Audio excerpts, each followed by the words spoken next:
You are a Roman guard standing outside a sealed stone chamber in Alexandria. Inside that room is Cleopatra, Queen of Egypt, Pharaoh, descendant of the Ptolemies, the most powerful woman in the ancient world. She has been locked inside for 7 days. You hear her sometimes, not crying, not screaming, just movement, soft footsteps on stone, the faint rustle of fabric. Occasionally her voice speaking as if someone else is there, though you know for certain she is alone. Before we go any further, there is something you need to understand about Cleopatra's death. Everything you think you know about it is wrong.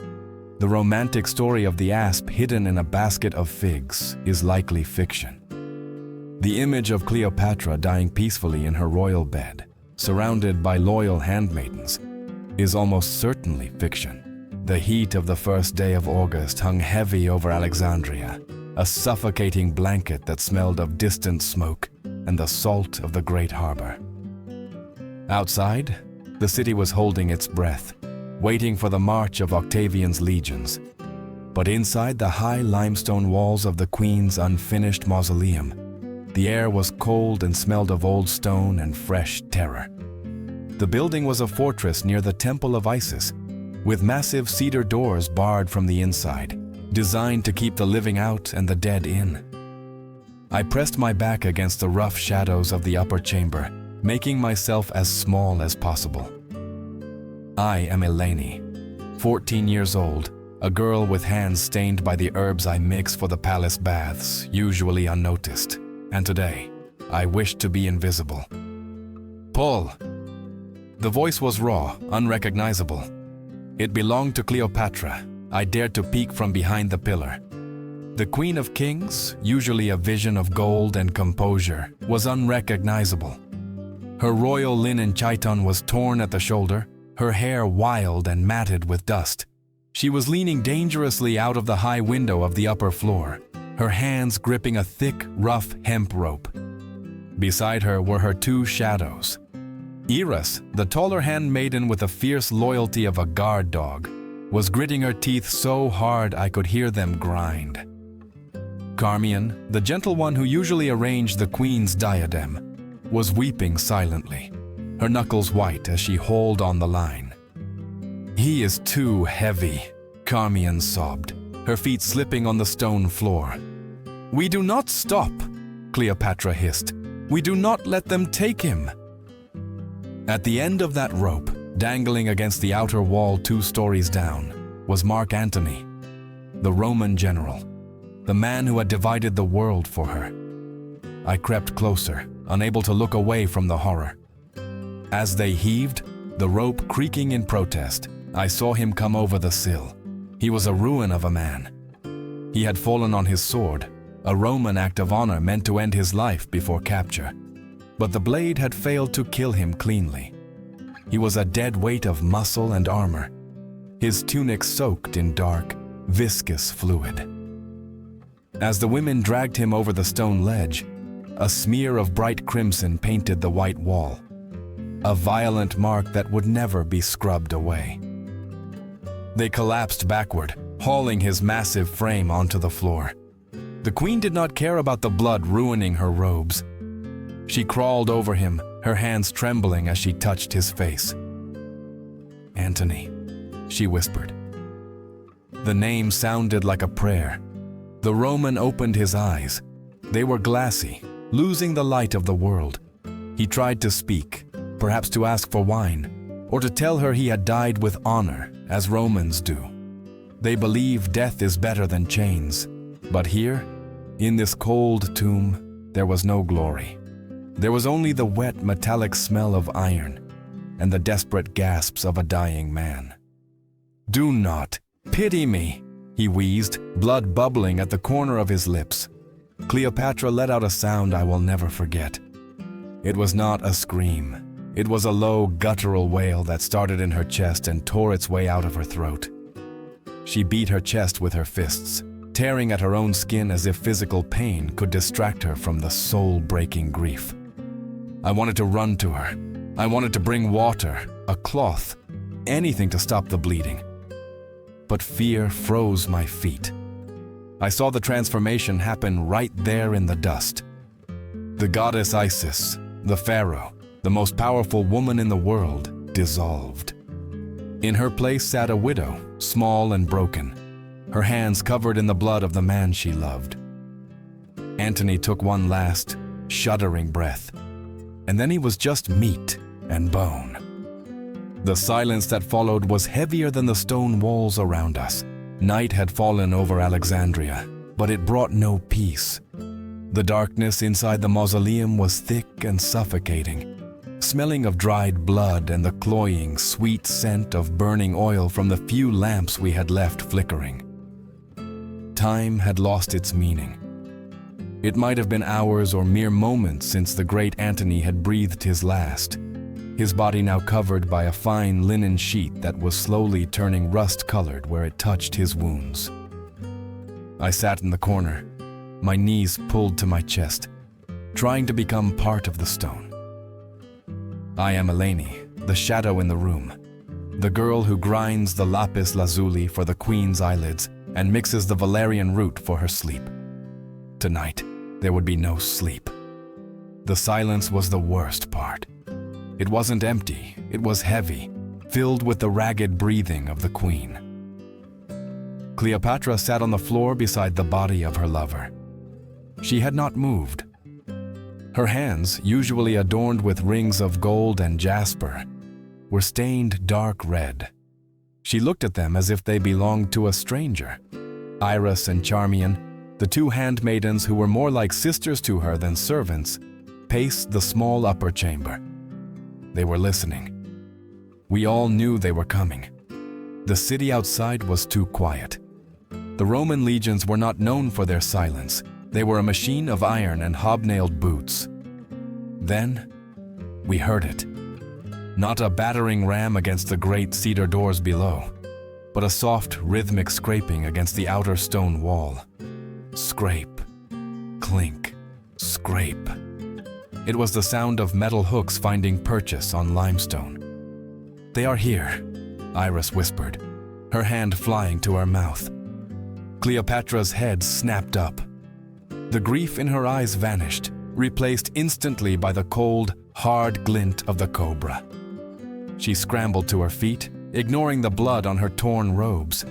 She rushed to the high window, the same window through which we had hauled the dying Antony only hours before.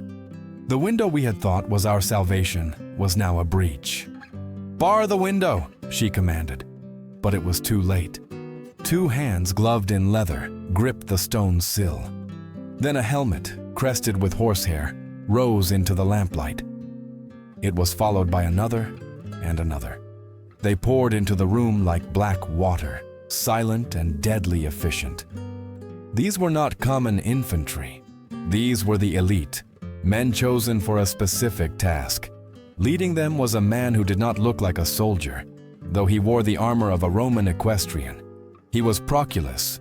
He was not a large man, but he carried himself with a terrifying, coiled stillness. His face was clean-shaven, his eyes the color of slate, calculating and devoid of warmth. He did not look at the dead Roman general on the floor. He did not look at the trembling handmaidens. His eyes locked onto Cleopatra. "Queen," Proculus said. His voice was calm, almost polite. It was the voice of a man speaking to a valuable horse he intended to break. "Caesar sends his greetings." The insult was sharp enough to cut, to speak of Caesar, Octavian. Here, in the presence of the true Caesar's son's mother, in the presence of Antony's corpse. Cleopatra did not speak. Her hand moved with the speed of a striking viper. She reached into the folds of her sash and pulled out a dagger. It was a small blade, the handle encrusted with emeralds, meant for ceremonial sacrifice, but sharp enough to end a life. She did not lunge at Proculus. She turned the blade inward, driving it toward her own breast. "No!" Proculus shouted. The calm vanished. He moved faster than I thought a human could move. He didn't strike her. He tackled her. He caught her wrist mid-air, twisting it with a brutal efficiency that forced a gasp of pain from her lips. The dagger clattered to the stone floor, skittering away into the shadows. "You are not permitted to die," Proculus hissed, his face inches from hers. He pinned her arms behind her back, pressing her against the cold wall. "Caesar has plans for you. You are his prize. Do not damage the merchandise." The merchandise. I watched, paralyzed with horror. They were handling the living goddess Isis like a thief caught in the market. 2 other soldiers moved forward to restrain Iris and Charmian. They were rough, their hands heavy and unyielding. Then, a soldier turned his eyes to me. He was a brute of a man, with a jagged scar running from his ear to his chin, twisting his lip into a permanent sneer.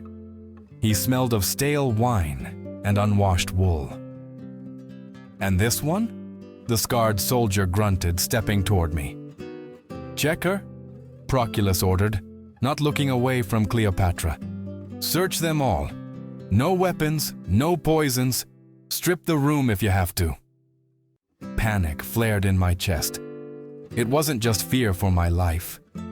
In the sash of my tunic, hidden against my skin, was a small clay vial. It wasn't the poison the queen sought. That was hidden elsewhere, a secret I dared not think about. This was my own mixture, a concentrated sedative of poppy and hemlock I used to help the queen sleep during the worst nights of the war. It was enough to kill if taken all at once. If they found it, they would take it. And I knew, with a sudden crystal clarity, that I needed to keep it. Not for the queen, but for myself. Or perhaps simply to have one thing that belonged to me, one choice left in a world where choices were being stripped away. The scarred soldier grabbed my arm, yanking me up from the floor. His grip was bruising. "Get up, rat!" I stumbled, my hand instinctively going to my waist. He saw the movement. "What do you have there?" he growled. "Nothing," I squeaked, my voice betraying me. "Just a charm, an amulet for protection." He laughed, a wet, ugly sound. He shoved his hand into my sash. I bit my lip to keep from screaming. His rough fingers brushed against the clay vial. He pulled it out, holding it up to the flickering lamplight. "Looks like medicine," he sneered. He uncorked it, sniffing the contents. The bitter smell of poppy wafted out. He grimaced and tossed it back to me, losing interest. "Useless junk. Move." I caught the vial against my chest, my heart hammering against my ribs. I quickly shoved it into my sleeve, tying the fabric tight. I had saved it. A small victory, meaningless in the face of the tragedy unfolding, but it felt like holding a spark of fire in a storm. "Take them to the palace," Proculus commanded. "The queen goes to the secured chambers. Separate the servants. I want her isolated." "You cannot!" Cleopatra screamed. It was the first time she had spoken since the dagger fell. "I am the Queen of Egypt. I demand to be treated with the dignity of my station." Proculus looked at her, and for a moment I saw a flicker of something like pity in his eyes, not for her suffering, but for her delusion. "Your station," Proculus said softly. "Look at you." The queen looked down. Her robes were torn, revealing bruised skin. Her hair was a tangled mess. Her hands were still stained with Antony's blood. She looked wild, desperate, and utterly defeated. In contrast, Proculus stood in his polished armor, the embodiment of Roman order. The visual difference was a physical blow. The barbarian East versus the civilized West. That was the picture Octavian wanted the world to see. "You are a prisoner of Rome," Proculus stated, "and you will remain alive until Caesar decides otherwise." He signaled to his men. 2 soldiers grabbed Cleopatra by the arms. She didn't fight them physically anymore. She knew she was overpowered. Instead, she fought with her spirit. She planted her feet, forcing them to drag her. "Eleni!" she cried out, her eyes searching the room frantically until they found me. The scarred soldier was dragging me toward the door, away from her. I twisted in his grip, reaching out. "My queen," I sobbed. For a single heartbeat, time seemed to stop. Cleopatra's eyes locked onto mine. They were wide, filled with a mixture of terror and a fierce, burning command. In that look, she wasn't just seeing a servant girl. She was seeing a witness. "Remember this," her eyes seemed to say. "Do not look away." "You will not take me to Rome alive," she screamed, her voice echoing off the stone walls, bouncing down the corridor where the soldiers were dragging her. "You can take my body, but you will never have me. Kill me. Kill me now." Her screams were not of hysteria, but of defiance. She was begging for death as if it were a lover, preferring the cold embrace of the grave to the warm chains of Octavian. The soldiers laughed. One of them struck her across the mouth to silence her. Her head snapped back, but she did not stop struggling. "Move!" The scarred soldier shoved me through the doorway. The cool night air of the courtyard hit me, a stark contrast to the tomb. But it didn't smell like freedom. It smelled of ash. I looked back one last time. I saw the Queen of Egypt being hauled down the stairs like a sack of grain, her golden sandals scraping uselessly against the stone. The heavy wooden doors of the mausoleum slammed shut, sealing Antony inside with the silence. We were outside now. The foxes had entered the coop, and the slaughter had begun. But they hadn't killed the bird. They had clipped her wings. I clutched the vial in my sleeve, feeling its hard, cold surface against my wrist. I was crying, tears streaming down my face, blurring the torches of the Roman guards into streaks of fire. But beneath the tears, a cold resolve was forming, hardening like the clay in my hand. I was a witness, and I would keep my eyes open. The sun rose over Alexandria on the 2nd day of August, but it did not bring light.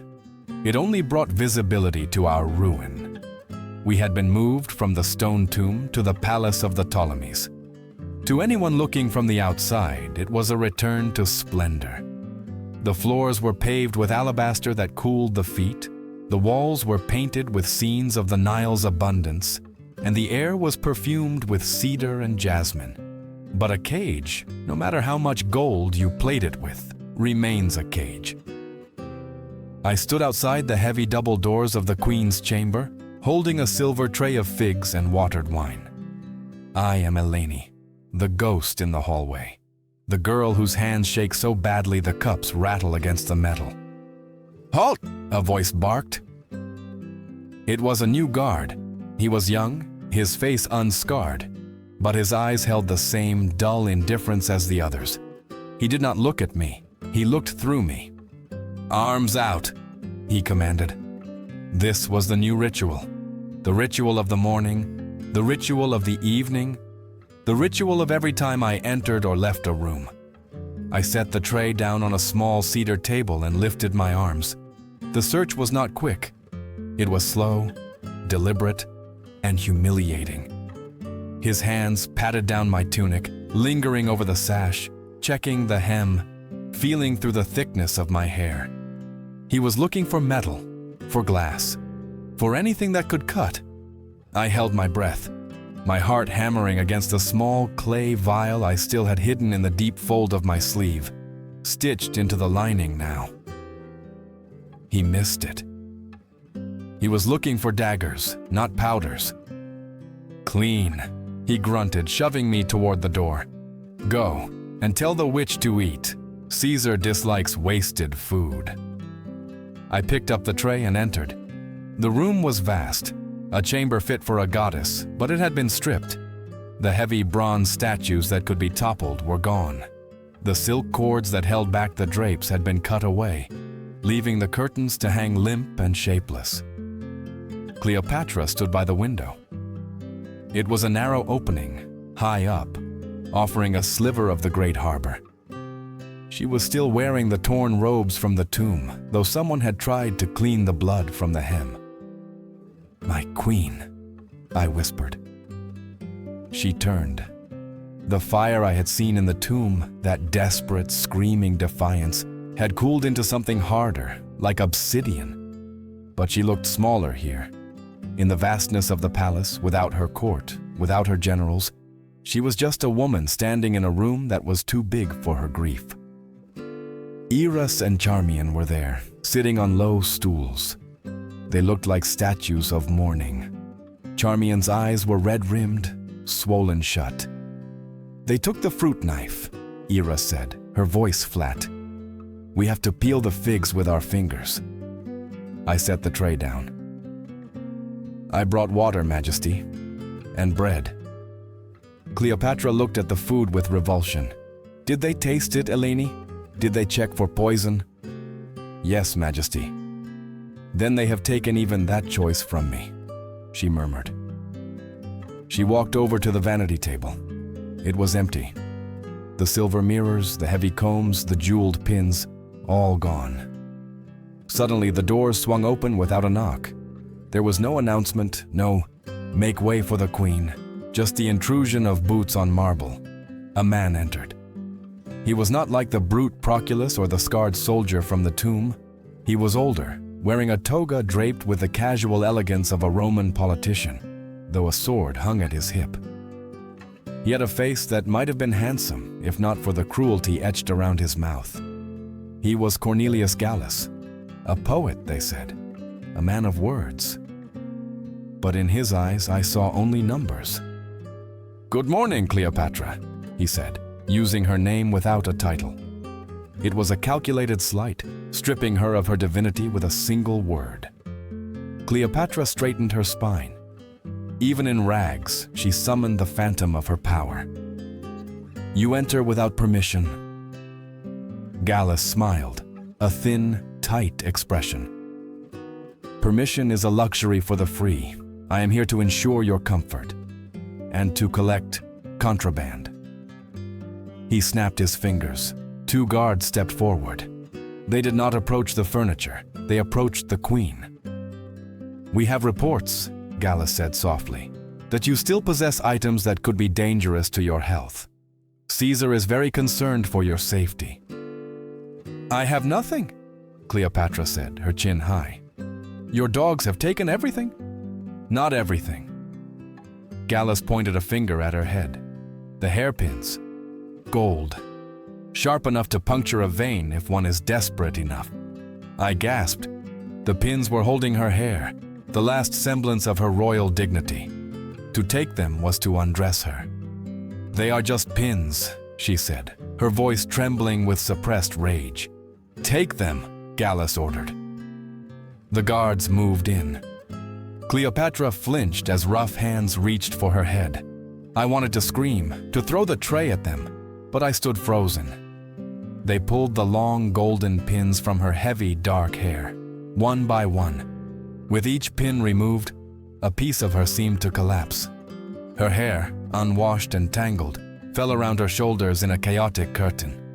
They didn't stop there. They checked the clasp of her tunic.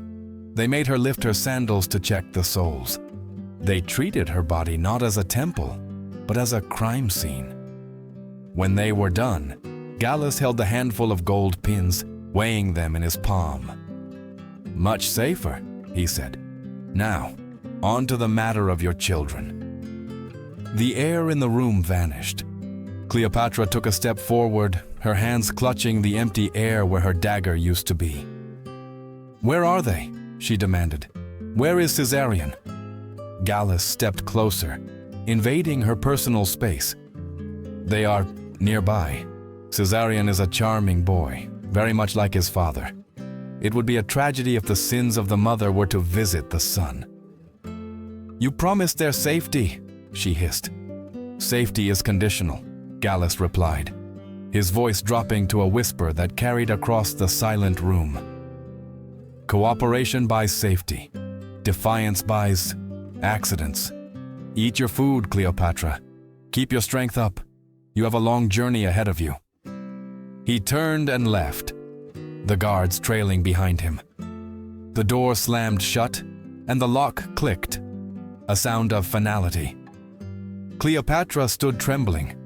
The humiliation of the search had been painful, but the mention of Caesarion was the true blade. She sank to the floor, not on the couch, but on the cold alabaster. "He knows," she whispered to Iris. "He knows that is the only way to hold me." The day dragged on in a suffocating silence. The guards outside the door changed shifts, the clanking of armor marking the hours. We were in a bubble of stillness, isolated from the world. But as the sun began to set, painting the room in bruised purples and blood reds, the palace began to wake up. The acoustics of the Ptolemaic palace were legendary. The walls were designed to carry the whispers of conspirators and the music of feasts. Now those walls became instruments of torture. I was clearing the untouched food when I saw it. Cleopatra froze, her head tilted to the side, her eyes widening. "Do you hear that?" she whispered. I listened. At first there was only the wind. Then, drifting through the high ventilation shafts, came a sound so faint it might have been a memory. Laughter. High-pitched, childish laughter. "It's Alexander," Cleopatra said, her voice breaking. "And Selene." She scrambled to the wall nearest the corridor. She pressed her face against the cold stone, her hands splayed out as if trying to push through the solid rock. "I hear them," she sobbed. "They are playing. They are right there."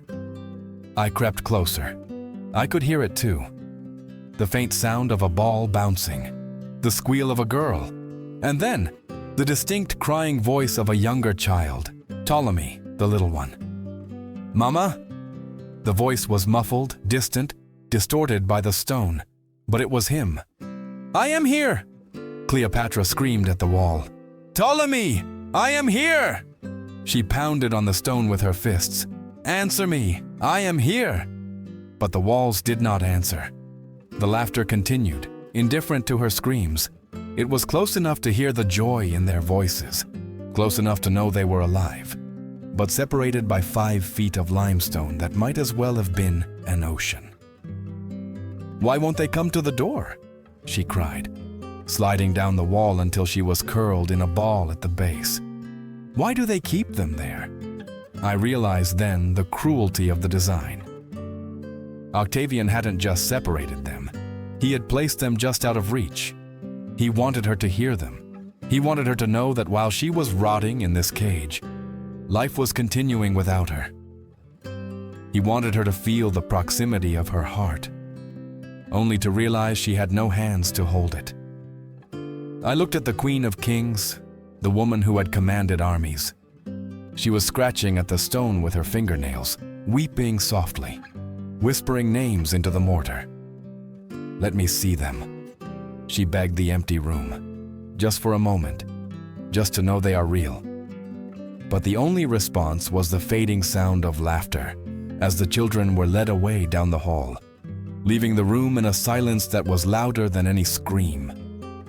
I stood in the shadows, clutching my own arms, feeling the phantom weight of the vial in my sleeve. I looked at the queen, stripped of her crown, stripped of her pins, stripped of her dignity, and now, being stripped of her sanity.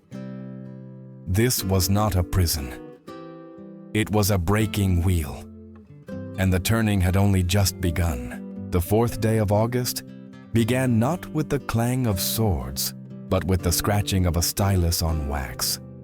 The silence that had settled over the chamber after the children's laughter faded was broken by a polite, rhythmic knocking. Before I could even move to the door, it was pushed open. They were not soldiers. They did not wear the lorica segmentata or carry the heavy shields of the legions. These men wore simple tunics, their hands stained with ink and chalk. Their belts hung not with gladi, but with measuring rods, coils of knotted rope, and calipers. There were 3 of them. Leading them was a man named Atticus. He was tall, gaunt, with eyes that looked at the world as if it were a geometry problem waiting to be solved. He did not look at Cleopatra as a man looks at a woman, or even as a subject looks at a ruler. He looked at her as a carpenter looks at a stack of lumber. "Light," Atticus commanded, snapping his fingers at his assistants. They moved the heavy furniture aside, clearing the center of the room. They set up a tripod with a hanging plumb line. Cleopatra sat on the edge of her bed, her back rigid. She looked at me, confusion warring with her exhaustion. "Who are these men, Eleni? Are they executioners?" I didn't know. But when Atticus turned to her, holding a long strip of marked leather, the fear in my stomach turned into something colder. "Stand up," Atticus said. His voice was dry, devoid of malice, devoid of anything human. The queen did not move. "I am Cleopatra Philopater. You will address me as no, stand up." He didn't shout. He simply stated it as a necessary step in a process. Two guards by the door took a step forward, their hands on their hilts. Cleopatra stood. She smoothed the folds of her torn linen dress. She raised her chin, summoning the dignity of 50 generations of Ptolemies. Atticus nodded to his assistant, a younger man with a nervous twitch named Lucius, who held a wax tablet and a bronze stylus. "Height!" Atticus droned. He walked up to the queen, stepping into her personal space without a flicker of hesitation. He placed the rod against her back, forcing her to straighten. 5 feet, 2 inches. Note that down. The platform will need to be raised by 3 cubits for the crowd in the back rows to see her clearly. The crowd. The word hung in the air like a poisonous vapor. "Arm span," Atticus continued. He grabbed Cleopatra's wrist. His fingers were rough, callous. He lifted her arm out to the side. She resisted, her muscles locking. "Relax the limb," Atticus sighed, as if dealing with a stubborn door hinge. "If you fight, the measurements will be wrong, and the shackles will chafe. Caesar prefers the merchandise to arrive undamaged." He pulled her arms wide, measuring from fingertip to fingertip. The queen stood in the center of the room, her arms splayed in a mock crucifixion. "Shoulder width," Atticus called out. "Neck circumference." He took a loop of rope and wrapped it around her throat. I gasped, my hand flying to my mouth. I thought he was going to strangle her. I thought this was the end. But he only pulled it taut, checking the size, his thumb resting casually against her pulse. "Slender," he muttered to Lucius. "The standard iron collar will be too loose. It will look comical. We need a custom casting. Bronze, perhaps gilded. It needs to catch the sun when she walks up the Via Sacra." They were talking about the triumph. I had heard stories of the Roman triumphs. They were the heartbeat of the empire's cruelty, a parade of stolen gold, exotic beasts and conquered kings, marching through the sweltering heat of Rome to the temple of Jupiter. And at the end of the march, while the crowd cheered and the general offered a bull to the gods, the enemy leader was traditionally strangled in the darkness of the Tullianum prison. "Waist," Atticus ordered. He wrapped the tape around her midsection. "She has lost weight. The chains will need to be adjustable. If she starves herself further on the voyage, we don't want the manacles slipping off." Cleopatra had gone somewhere else. I could see it in her eyes. The fire was gone, replaced by a glassy, vacant stare. She had turned herself into stone. If they were going to treat her like a statue, she would become one. She stared at a spot on the wall, unblinking, while these men touched her, turned her, and discussed the mechanics of her humiliation. "What about the stride?" Lucius asked, looking up from his tablet. "The chains on the ankles, how much slack?" Atticus looked at Cleopatra's legs. "Short steps. It implies submission. 12 inches of chain between the ankles. Enough to walk, not enough to run. And it creates a pleasing sound. Clink, drag, clink, drag. The mob loves that sound. They spent hours in the room. They returned the next day and the day after that. It was a slow, bureaucratic torture. On the 5th day, they brought sketches. They didn't show them to the queen. They laid them on the table. discussing them as if she were deaf. I peeked at the wax tablets. They were drawings of a cage, a wooden structure, open on all sides, mounted on a cart. Inside the drawing, a small stick figure stood, holding out its hands in supplication. The structure needs to be sturdy, Atticus explained to the guards. The voyage to Rome is long. Salt air, rough seas. We are building it now in the harbor. We need to make sure she fits inside with the accessories. Accessories? The guard asked. The effigy, Atticus replied. If she dies before the parade, we have a wax statue being commissioned. But Caesar wants the living woman, the breathing trophy. The cage is designed to force her to stand upright. No sitting, no hiding.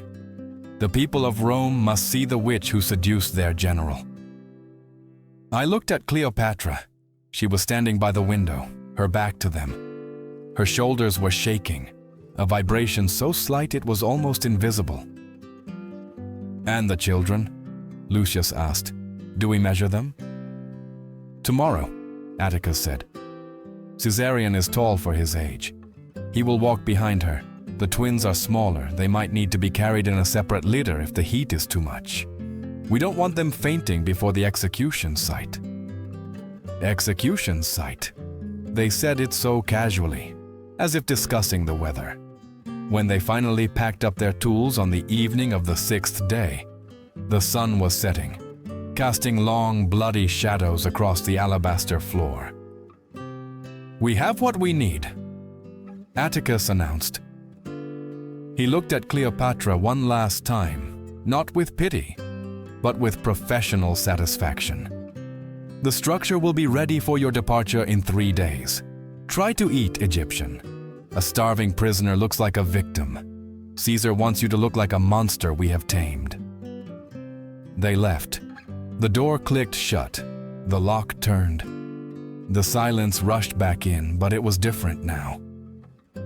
It was no longer the silence of isolation. It was the silence of a tomb that had been measured for a coffin.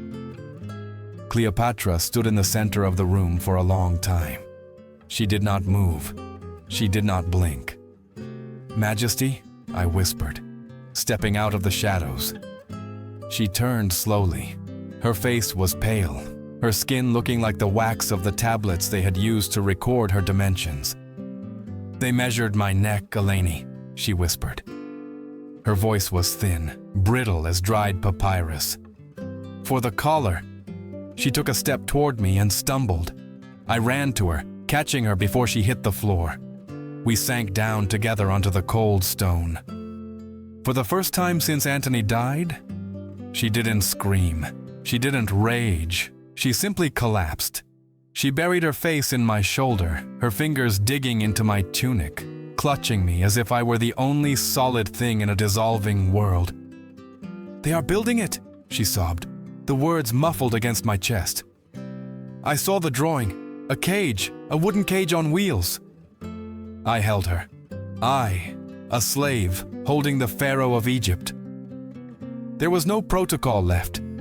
There was only terror. They will drag me through the streets, she wept. They will throw fruit. They will spit. And my children, my beautiful children, they will walk behind me and watch their mother be a dog on a leash. Her body shook with violent tremors. It was the shaking of an animal that realizes the trap has no exit. I cannot do it, she gasped, lifting her head to look at me. Her eyes were red, wild, pleading. I cannot be that thing in the cage. I cannot let them see me like that. Not after I was a goddess. She gripped my arms, her nails biting into my skin. They think they have won because they took my dagger, she hissed, a sudden terrifying clarity returning to her gaze. They think they own my body because they measured it. But they forgot one thing, Eleni. What, my lady? I asked, my tears mixing with the dust on her cheek. They measured a prisoner, she said, her voice dropping to a lethal whisper. They did not measure a soul. She pulled away from me, wiping her face with the back of her hand. The vulnerability was being walled up again. brick by brick. But the humiliation of the last 3 days had changed her. The hope of negotiation was gone. The delusion of survival was gone. "They are building a cage," she said to the empty room, "but they will find it empty." The 7th day of August brought a silence deeper than the tomb we had left behind. For 3 days, no food had passed the queen's lips. The silver trays brought by the guards piled up near the door, a monument to rot. The figs turned brown and soft, weeping their sticky juice onto the silver. The bread grew stale and hard as stone.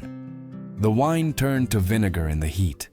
The smell of spoiling luxury filled the room, a sickly sweet scent of decay that clung to the back of the throat. Cleopatra sat in the center of the room on a low stool. She had stopped moving. She had stopped pacing. She had even stopped looking at the window where the children's laughter had once drifted in. She was withdrawing from the world, cell by cell.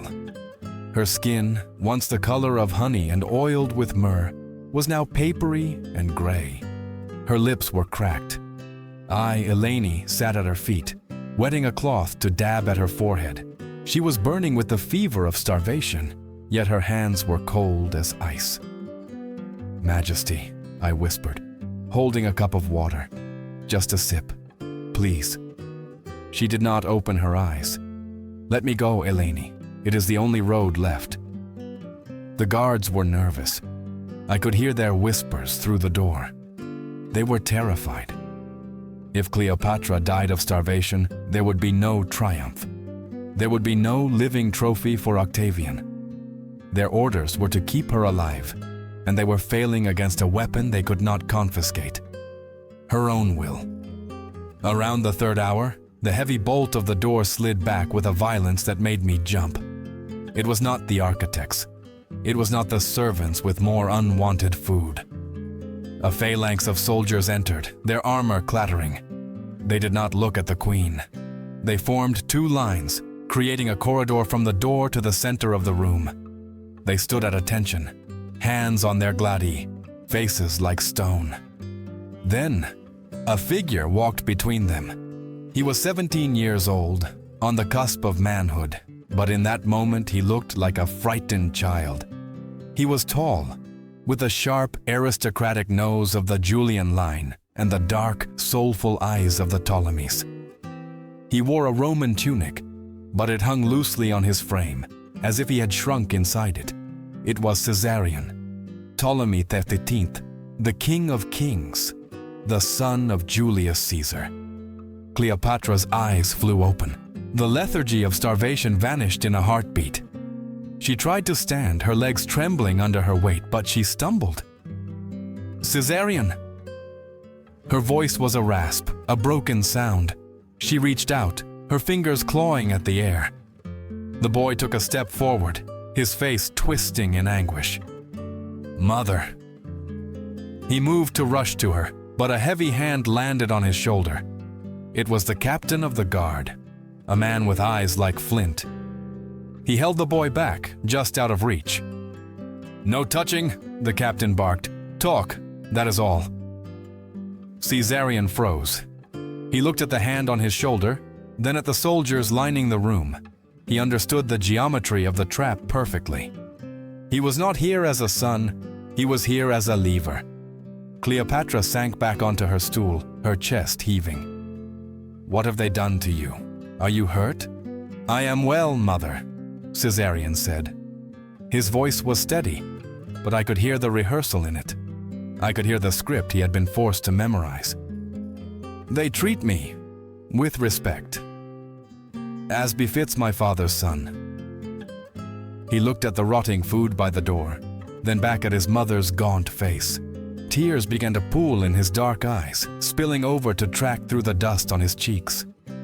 "Mother, please," he said, and the script shattered.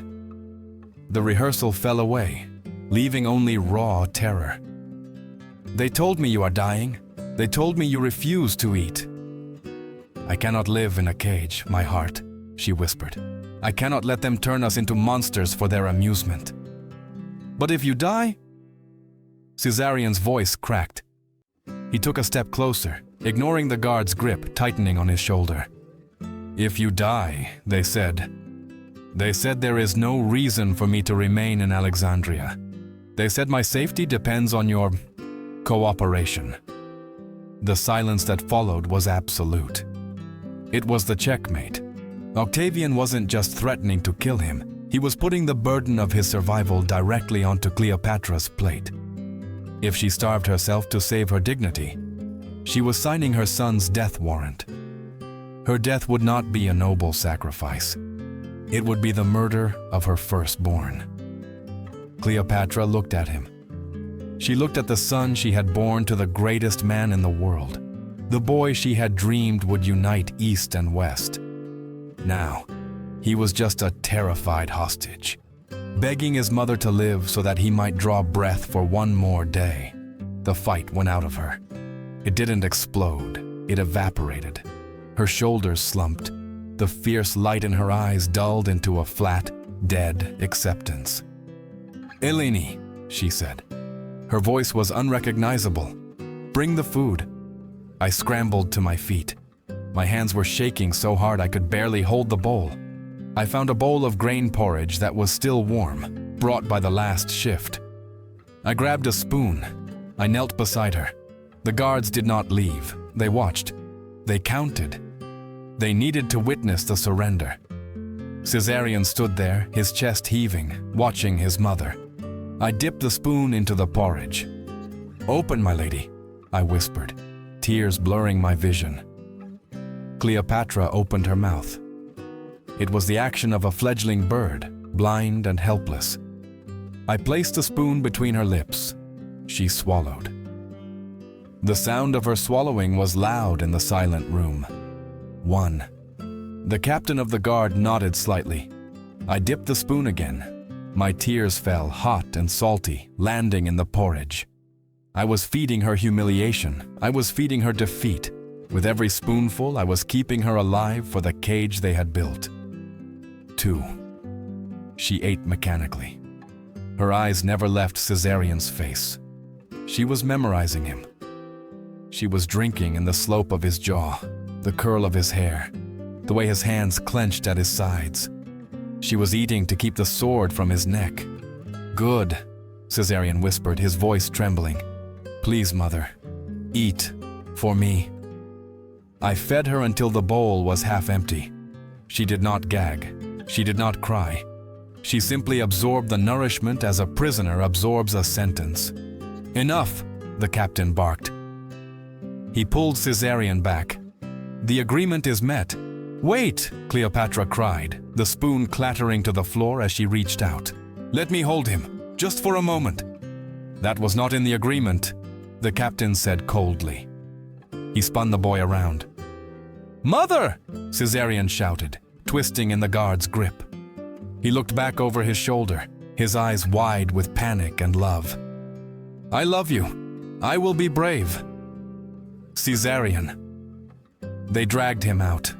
The door slammed shut. The bolt slid home. Cleopatra sat frozen, her hand still reaching out toward the empty space where her son had stood. The room was suddenly vast, empty, and terrifyingly quiet. She looked at the half-eaten bowl of porridge on the floor. She looked at me, her eyes hollow. "He is thinner," she whispered. "Did you see, Eleni? His wrists. They are so thin." "He is alive, Majesty," I said, my voice thick with grief. "You saved him today." "I bought him time," she corrected. She wiped a crumb of grain from her lip, a gesture of terrible finality. "I sold my death to buy him days. But did you see his eyes, Eleni?" She turned to me, and the look on her face chilled my blood. It was not the look of a woman who had hope. It was the look of a woman who had seen the truth. "He knows," she said softly. "He knows he is walking to his grave. He just wanted to say goodbye." She picked up the bowl herself.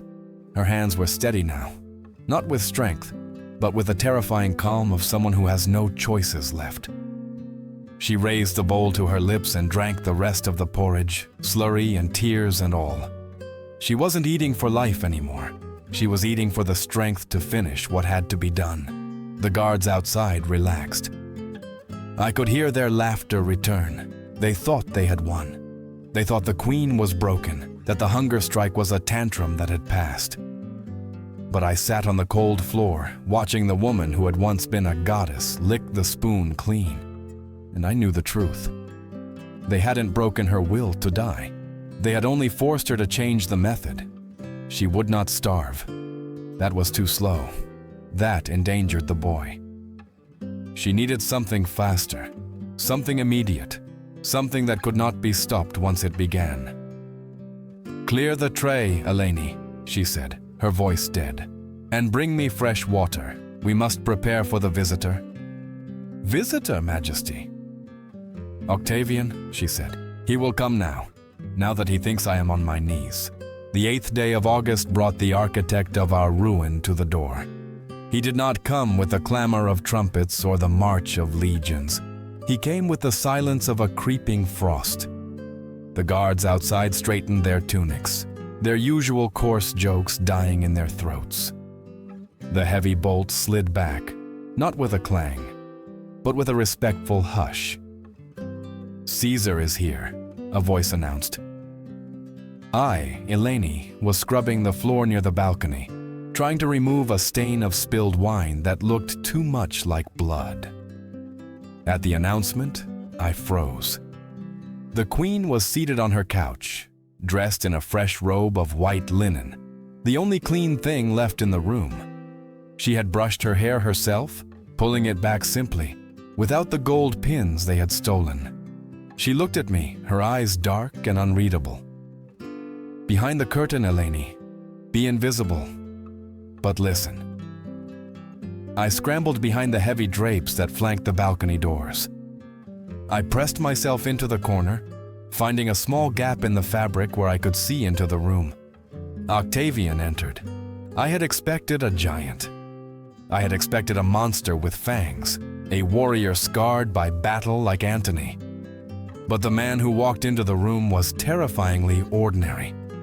He was young, barely 30, with a pale, sickly complexion and hair the color of dirty straw. He was not tall. He wore a toga of simple wool, draped with precise, calculated modesty. But his eyes, they were pale blue, cold and flat as a winter sea. They were eyes that had never wept, never laughed, never widened in surprise. They were the eyes of a man who did not see people. He saw only obstacles and assets. He dismissed his guards with a flick of his wrist. They retreated, leaving the door slightly ajar. "Cleopatra," he said.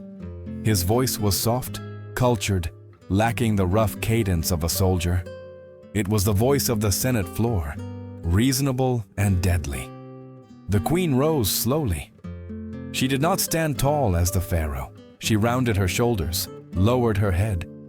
She made herself small. She made herself look like exactly what he wanted to see. A broken woman. "Caesar," she whispered, her voice trembling. "You honor this prison." "It is not a prison," Octavian corrected gently, walking around the room, inspecting the furniture as if he were thinking of buying it. "It is a guest chamber. We merely ensure your safety until we can welcome you to Rome." He stopped in front of her. He did not touch her. He seemed to shrink from physical contact, as if her foreignness were a contagion. "I am told you have eaten," he said. "That is good. Suicide is untidy. It does not become a queen of your stature." "I ate for my son," Cleopatra said, raising her eyes to his for a fleeting second before looking down again. "I ate because I wish to live." "And live you shall," Octavian smiled. It was a tight, practiced expression that did not reach his eyes. "I have a proposition, a way to ensure the prosperity of your line." I held my breath. This was the trap. "Walk with me in Rome," Octavian said. "Walk in my triumph. Not in chains, I am not a barbarian, but as a guest of honor. Show the people that Egypt accepts the friendship of Rome. Show them that the war is truly over. And if I do this, Cleopatra asked. "If I endure the shame." "Then your children remain safe," Octavian replied smoothly. "Caesarion. He is a bright boy. I see much of his father in him. It would be a waste to let such potential wither. If you cooperate, he will be spared. He will be educated in Rome, treated as a prince. The twins too. They will have a future." He paused, letting the silence stretch. "But if you cheat me of my victory, if you harm yourself, then I cannot protect them. The Senate is unforgiving, Cleopatra. They will demand blood for the war you started. Only my personal intervention can save them." It was a lie. Even I, a slave girl hiding behind a curtain, could smell the rot in his words. He spoke of mercy while holding a knife to her children's throats. Cleopatra fell to her knees. It was a shocking sight. The Queen of Kings kneeling before this pale Roman boy. She grasped the hem of his toga, weeping. "I will do it," she sobbed. "I will walk. I will be your trophy. Just save him. Save my son." Octavian looked down at her with a flicker of distaste, pulling his hem away gently. He believed her. He saw a woman destroyed by grief, clinging to motherhood as her last raft. He saw his victory absolute. "Good," he said. "We sail in 3 days. Prepare yourself." "Grant me one kindness, Lord." Cleopatra wept, still on the floor. "Let me visit Antony. Let me pour libations on his tomb one last time before I leave Egypt forever. Let me say goodbye to my past, so I can face the future you offer." Octavian considered this. He was a man who understood symbols. Allowing a grieving widow a final rite would make him look magnanimous. It would keep her calm. "Granted," he said. "Tomorrow, but under guard." He turned and left without looking back. As soon as the door clicked shut, the weeping stopped. Cleopatra stood up. The transformation was instantaneous and terrifying. The broken posture vanished. The tears dried. Her face hardened into a mask of cold fury. She wiped her hands on her robe as if she had touched something filthy. "Did you hear him, Eleni?" she hissed, staring at the closed door. "Did you hear the snake hiss?" I stepped out from the curtain, trembling. "He promised safety, Majesty." "He promised nothing," she spat. "He offered me a cage and called it a palace. He looked at me and saw a foolish woman. He does not know I can read the lies in a man's eyes as easily as I read a scroll." She began to pace, the energy returning to her limbs. "He will never let Caesarion live," she whispered to the empty room. "He cannot. Caesarion is the true heir of Julius Caesar. Octavian is just a grandnephew with a stolen name. As long as my son breathes, Octavian is a usurper. He will smile, he will parade us, and then, when the crowds have gone home, he will strangle my son in the dark." The next 2 days passed in a strange, suspended tension. The guards, believing the queen had submitted, relaxed their vigilance. They no longer checked the food trays with the same paranoia. They stopped searching my hair every time I entered. They saw us as defeated women, harmless and preparing for a journey.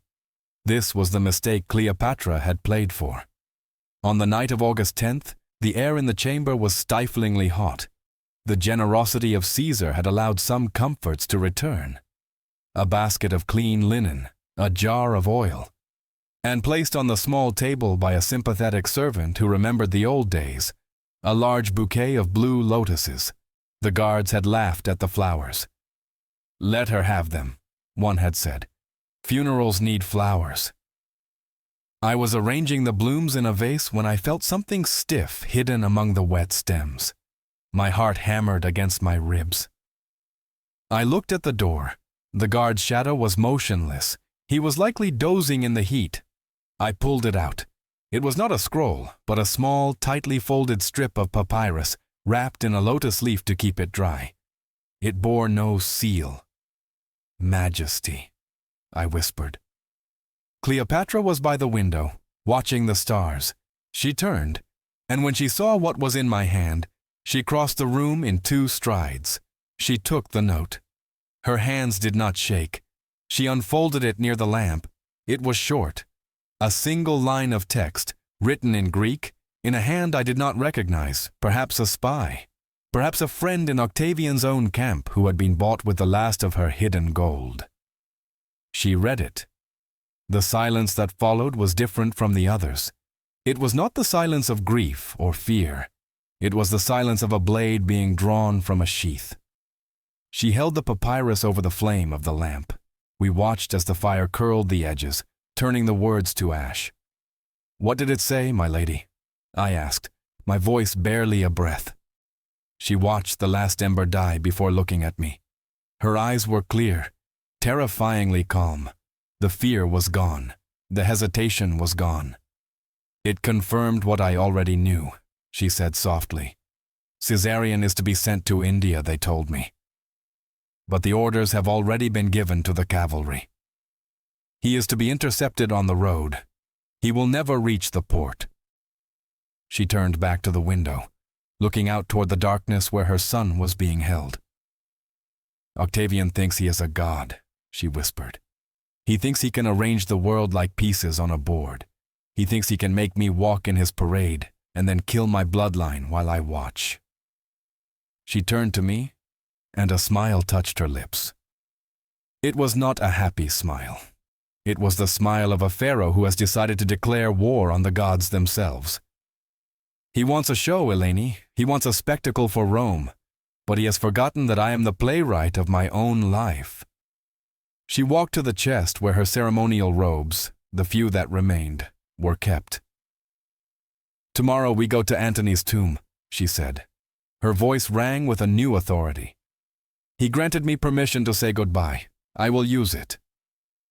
"To say goodbye to the general?" I asked. "No," she said, her eyes burning with a cold blue fire. "To retrieve the only thing that can save us. The guards are lax, Eleni. They think they are guarding sheep. They do not know there is still a cobra in the room." She placed a hand on my shoulder. Her grip was firm.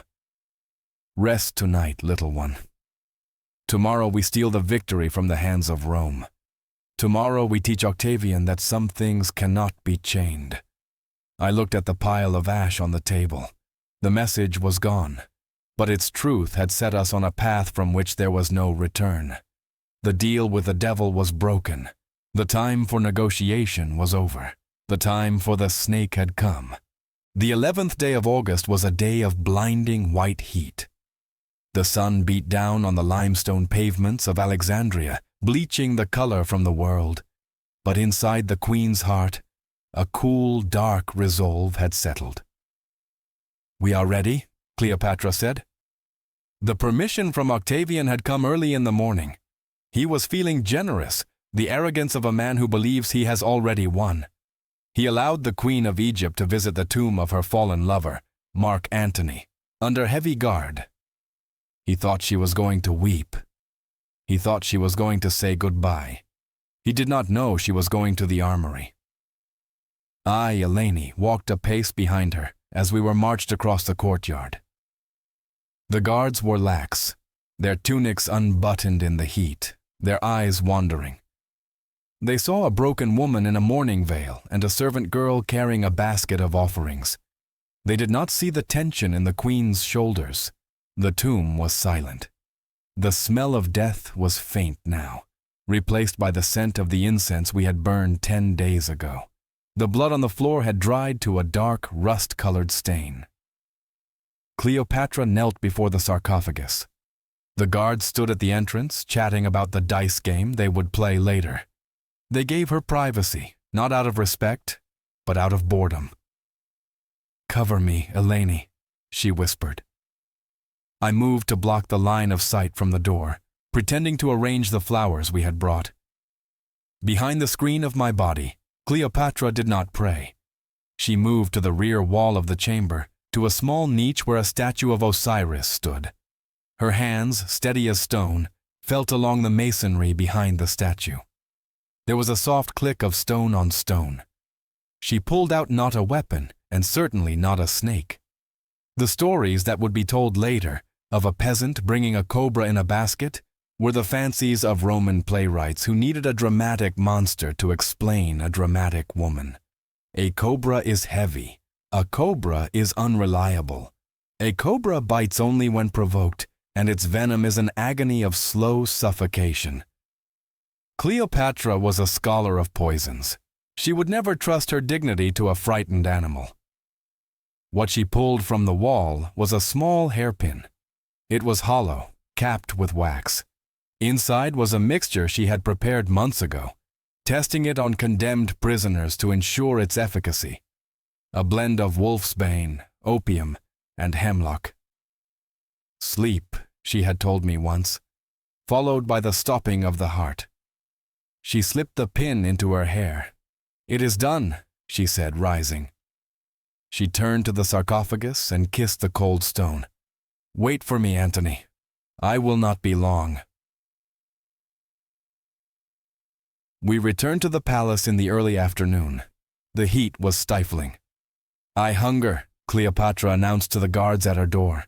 "Bring me fruit, figs, the dark ones." The guards smirked. The hunger strike was truly over, they thought. A peasant arrived an hour later with a basket of large, ripe figs covered by palm leaves. The guard, a suspicious man named Titus, burly, with a nose broken in 3 places, stopped him. "Hold!" Titus grunted. He lifted the leaves. He poked through the figs with the tip of his dagger. He shook the basket. "Check for snakes," his companion laughed. "She likes the exotic ones." Titus overturned the top layer. Nothing but fruit. He grabbed a fig, bit into it, and chewed noisily, juice running down his chin. "Sweet, let it through." They let the basket pass. They felt clever. They had checked for the monster, but the poison was already in the room, woven into the queen's hair. Once the door was bolted, the atmosphere in the chamber shifted instantly. The air of defeat vanished. "Prepare the bath, Eleni," Cleopatra commanded, "and bring the chest, the red one." For the next hour the room became a temple. Iras and Charmian, moving with the solemn grace of priestesses, filled the bronze tub with water and scented oils, nard, cinnamon, and myrrh. I scrubbed the queen's skin. I washed away the dust of the tomb. I washed away the phantom touch of the architect's measuring tape. I washed away the invisible fingerprints of Octavian. When she stepped out of the water, she was no longer the prisoner. "Dress me," she said. We didn't put her in the simple tunics she had worn for 10 days. We opened the red chest. From it we pulled the regalia of the goddess Isis. The robe was of sheer linen, woven with threads of gold that caught the dying light of the afternoon sun. We placed the heavy collar of lapis lazuli and carnelian around her neck. We fastened the cuffs of beaten gold on her wrists. Charmian combed her hair, piling it high, and placed the diadem of the Ptolemies upon her head. The broad white ribbon intertwined with the golden uraeus, the rearing cobra that symbolized sovereignty over life and death. She sat on the golden couch, a vision of terrifying beauty. She was 39 years old, but in that moment she was ageless. She was Egypt. "Write," she told Iras. Iras took the wax tablet. Cleopatra dictated a letter to Octavian. It was brief. It did not beg. It did not apologize. It simply requested that she be buried side by side with Mark Antony. It was the final strike. By reading that request, Octavian would know he had lost. He would know she was dead before he could even reach the room. When the letter was sealed, Cleopatra turned to me. "Eleni." I stepped forward, my vision blurring with tears. "My queen." She reached under the couch and pulled out a small box made of cedar wood, inlaid with mother of pearl. It was the box I had seen her writing in during the long nights of the siege. "You will not drink the cup tonight," she said. My heart stopped. No, Majesty. I go where you go. I cannot stay here.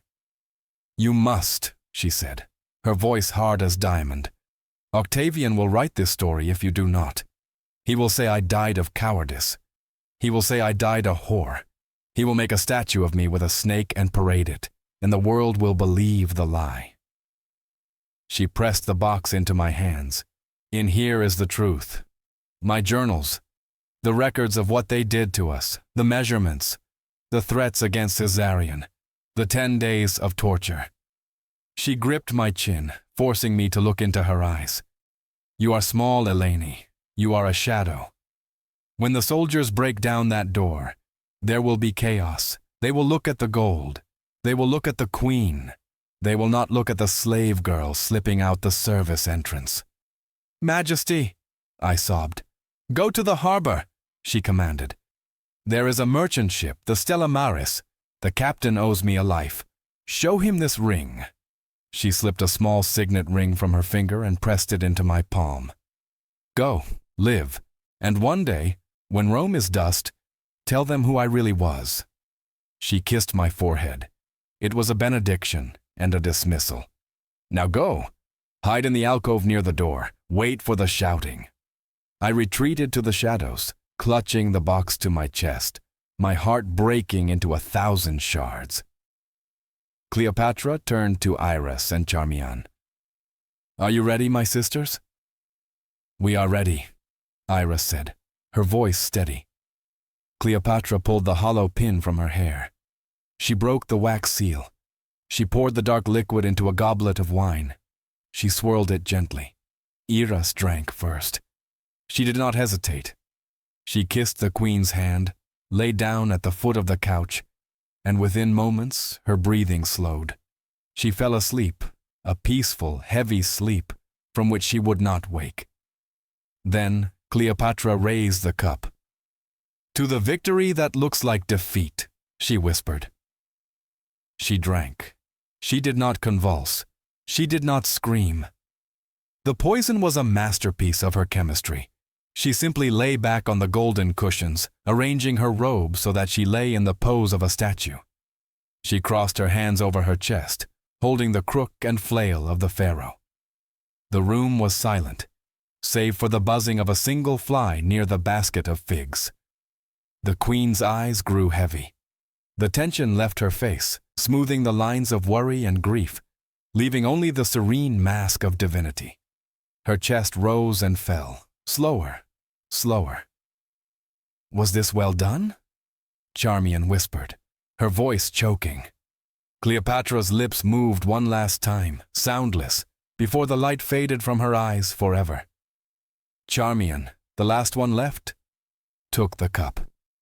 She drank the dregs, but she did not lie down.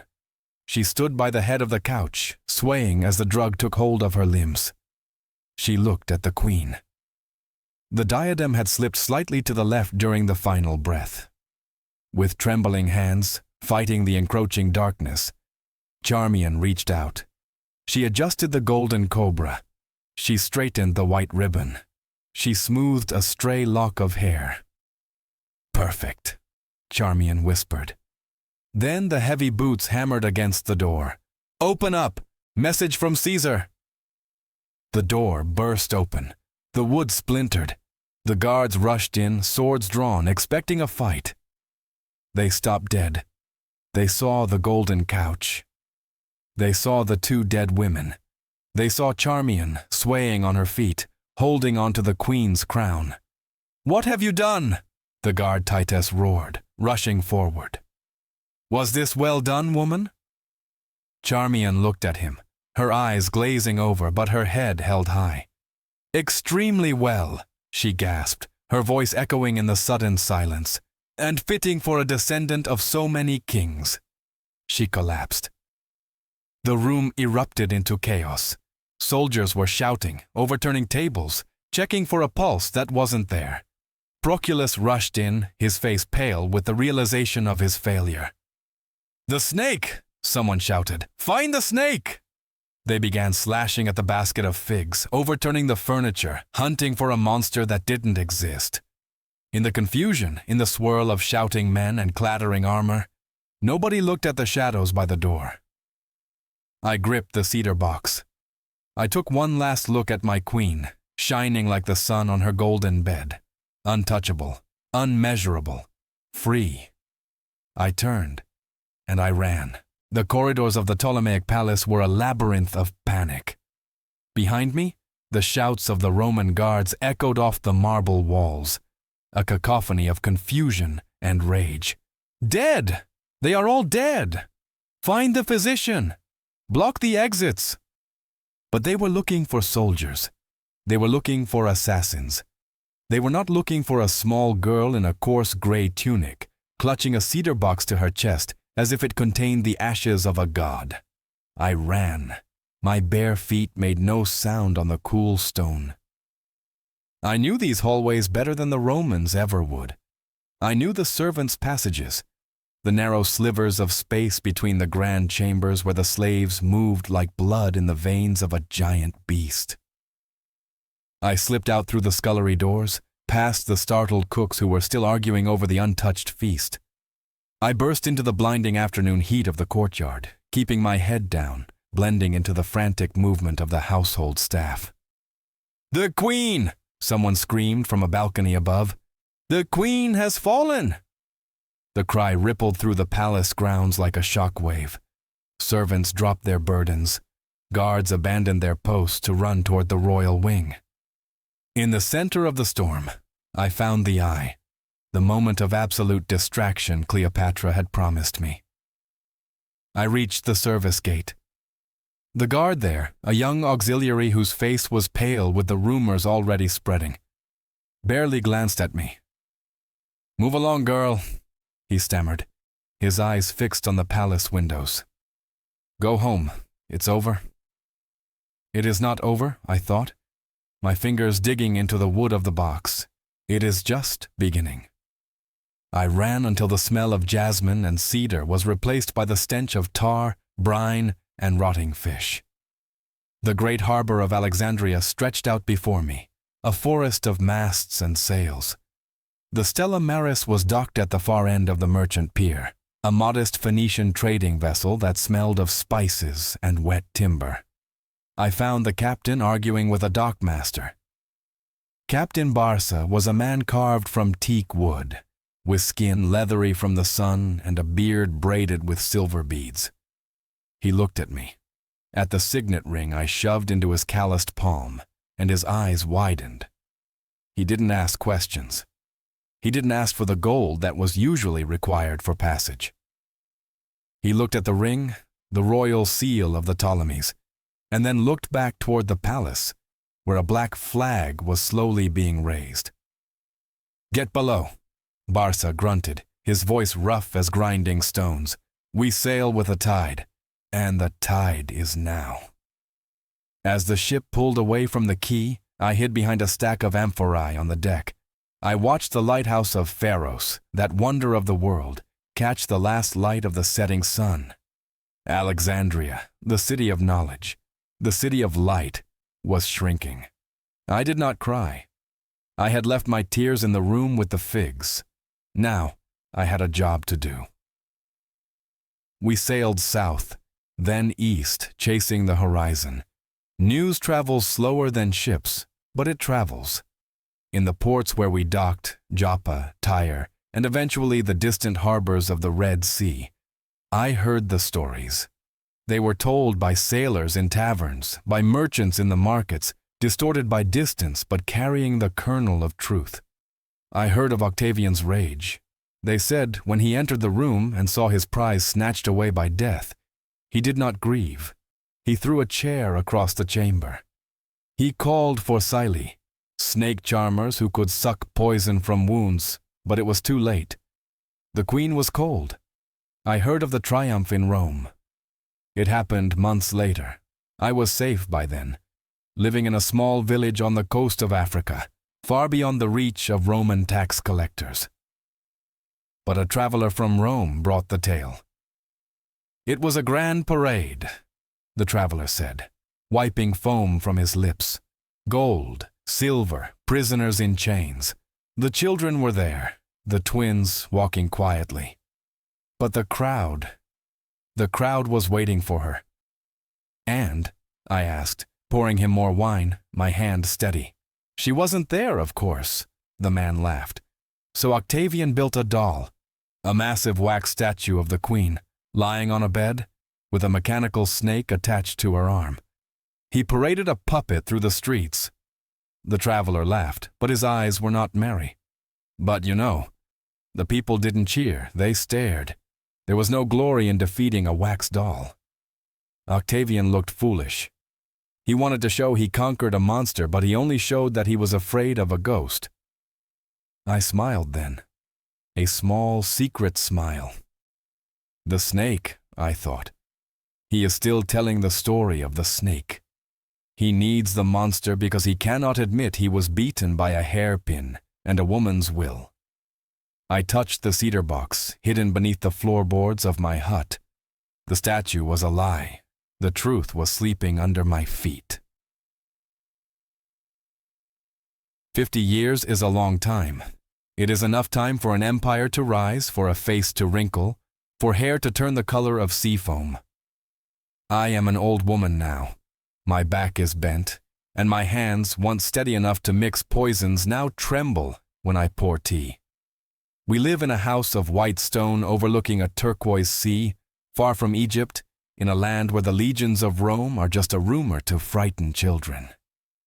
Nana, the voice belongs to Lydia, my granddaughter. She is 14, the same age I was when I hid in the tomb. She has the dark eyes of her father, but her spirit is all fire. She sat on the rug, pointing to the shelf where the cedar box had rested for half a century. I had never opened it in her presence. "What is inside?" she asked. "Is it treasure? Is it gold from the lost queens?" I looked at her. The sun was setting, painting the water in shades of purple and gold, just as it had on that final day in the palace. "Bring it here, child," I said. Lydia brought the box. The mother-of-pearl inlay was yellowed with age, the wood smooth from my touch. "People say you were a slave," Lydia said softly. "They say you ran away with stolen jewels." "People say many things," I replied. "History is written by the men who win battles, Lydia. But the truth is often hidden in the silence of women." I opened the lid. The scent of cedar and old papyrus drifted out, a ghost of the past. There was no gold inside, no emeralds, no rubies. Lydia looked disappointed. "It's just paper?" I reached in and pulled out the scrolls. The papyrus was brittle, but the ink was still black. The handwriting was sharp, angular, defiant. The journals of Cleopatra Philopator, the record of the measurements, the transcripts of the threats, the detailed account of the psychological siege, and beneath the scrolls, a small, simple ring, the signet of Caesarion. "This," I said, unrolling the first scroll, "is a weapon more powerful than any sword Octavian ever carried. This is the story he tried to burn." I began to read to her. I read not of a seductress who bathed in milk, but of a scholar who spoke 9 languages. I read not of a witch who commanded snakes, but of a mother who bargained with her own life to buy her son a few more days of breath. I read of the architects with their measuring tapes, and the happy ending Octavian tried to sell to the world. Lydia listened, her eyes wide. The disappointment vanished, replaced by a dawning awe. "But Nana," she whispered when I finished, "she died. The Romans won. They took Egypt. They killed her son. How is this a victory?" I looked out at the sea. The stars were coming out, the same stars that had watched over the mausoleum. "They took her kingdom, yes," I said, stroking the girl's hair. "They took her life. But listen to me closely, Lydia. Power is not just about who rules the world. Power is about who owns your soul." I tapped the scroll. Octavian wanted to break her. He wanted to parade her as a broken thing, a pet on a leash, to prove that Rome could tame anything. He spent 10 days trying to steal her dignity. But in the end, he had to build a wax doll because the real woman refused to play his part. I handed the ring to Lydia. She held it reverently. "She chose how she lost," I said, my voice strong despite my age. And in that choice, she denied him the only thing he truly wanted, her submission. Lydia closed her hand around the ring. She was brave. She was free, I corrected. I leaned back in my chair. The burden I had carried for 50 years felt lighter. The truth was no longer mine alone. It had been passed on. It would live. Octavian was dead now. The Roman Empire was vast, but it was already starting to rot from the inside, eaten by its own greed. But here, on this quiet porch, the spirit of the last Pharaoh was alive. "Ho ja quop jivwong quach, giechetaksak," I whispered in the language of my youth. "Nhung kong bao gio quop juok suluachon koi kung kwaba ai." I closed my eyes, listening to the sound of the waves. I saw the golden room again. I saw the sun on the water. I saw Charmian adjusting the crown. And for the first time in a lifetime, I didn't see the tragedy. I saw the triumph. I smiled. And the sea breeze carried the story away, out into the world, where no cage could ever hold it. The story of Eleni and Cleopatra teaches us a profound truth that we can apply to our own lives. We cannot always control the storms that rage around us. We may face loss, injustice, or situations where we feel completely powerless. But there is one thing that no person and no circumstance can ever take away from you: your power to choose how you respond. True dignity is not given to us by others. It is something we build within ourselves. Even when the walls are closing in, you still hold the pen to write your own ending. If this story touched your heart, and you believe that the truth deserves to be remembered, please like this video and share it with someone who needs to hear it. Your interaction helps these forgotten voices rise above the silence of history.